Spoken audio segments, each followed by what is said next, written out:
မြို့ပြနဲ့ကျေးရွာမှာရှိတဲ့အိမ်တွင်းဖြစ်အလုံယုံတွေကထုတ်လုပ်ပြီးလှပတဲ့လက်ရာတွေကိုမိတ်ဆက်ပေးတဲ့နေရာ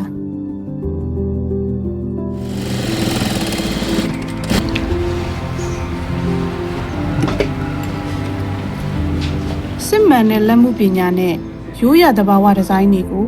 တနေရာထဲမှာမြင်တွေ့နိုင်မဲ့နေရာ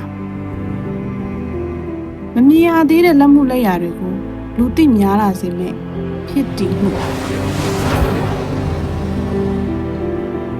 တဘာဝအရင်းမြစ်တွေကိုအသုံးပြုပြီးရိုးရာကိုအခြေခံထားတဲ့လက်လုပ်ထုတ်ကုန်တွေရှိမဲ့နေရာပစ္စည်းတိုင်းကိုအမှုစိတ်ဖန်တီးထားပြီးရိုးရှင်းစွာနေထိုင်ခြင်းကိုမျက်နှိုးသူတွေအတွက်တီးတန့်တည်ရှိမှုရိုးရှင်းတဲ့ဘဝပုံစံနဲ့ယဉ်ကျေးမှုအလှကိုတန်မိုးထားသူတွေအတွက်မျက်နှိုးရာနေရာ